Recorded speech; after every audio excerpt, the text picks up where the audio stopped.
Senator Stewart. Thank you, Acting Deputy President. What a delight to go on after Senator Hanson. On Thursday the 28th of July, I had the privilege to meet with the parliamentary delegation led by the Transport Workers Union. The TWU are calling for urgent reform of our transport industry to protect wages and conditions to improve road safety and save lives. In the room, we had employers, associations, owner-drivers, couriers, food delivery drivers, employee drivers and family members affected by road safety accidents. Parliamentarians heard directly about the serious impacts of the evolving Amazon effect and gig economy on eroding pay and safety across the transport sector. The delegation told us about companies at the top of the supply chain squeezing transport contracts, pressuring workers to drive past legal hours, speed in order to meet deadlines, delay vehicle maintenance, and ignoring fatigue management measures, all to shamefully put profits before people.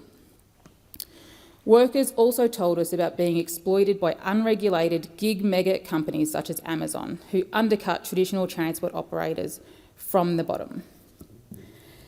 Then we have Amazon Flex and Uber push our workers into precarious and insecure work with low rates of pay and no workplace rights or entitlements.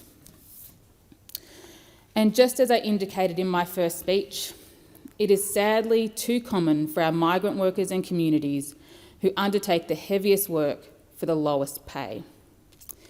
They are the very people and communities who absorb the unfair brunt of these appalling practices.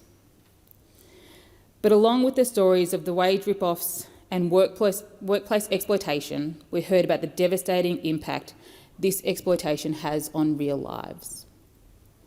The heavy vehicle and road transport sectors are Australia's deadliest industries, and deadly in the worst way.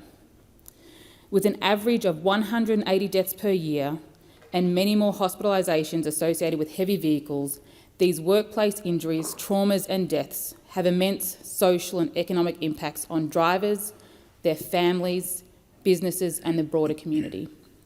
However, rather than take action to stop the devastation, the previous government in 2016 chose to dismantle the Road Safety and Remuneration Tribunal, the very measure designed to keep our roads safe and workers paid fairly. Absolutely shameful.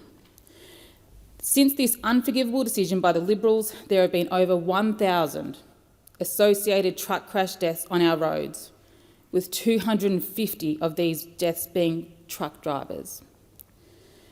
How incredibly devastating for each family affected. But we can do better and we must do better. As identified by the Senate Committee inquiry into the viable and safe transport industry, chaired by my good friend, Senator Glenn Sterle, there is an immediate need for government intervention to change the practice and culture of an industry that literally carries our entire country. An industry that carried us all through the height of the pandemic, and an industry that will be key as we continue to reopen, recover and rebuild. Along with the inquiry's 10 recommendations, Federal Labor's National 2021 platform pledged to introduce a national system of safe rates to lift standards across the transport sector. This included an independent body to lift the safe standards of work, payments and conditions, elimination of economic and contractual practices that place undue pressure on transport workers, fair and enforceable payments for all workers, regardless of labels, the capacity to resolve transport supply chain disputes, appropriate resourcing of supply chain training, auditing and education through an industry fund.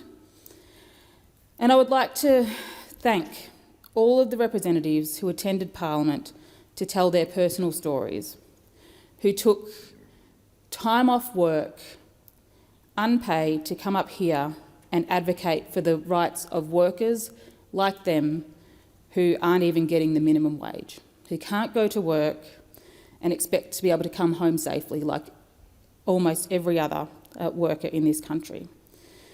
I want to thank the TWU representatives, including Michael Caine, Mike McNess and Mem Suleiman, for facilitating the workers attending Parliament. And I'm proud to stand in solidarity with the Transport Workers Union, Order. who are Your fighting time to... has expired. Senator Scarr.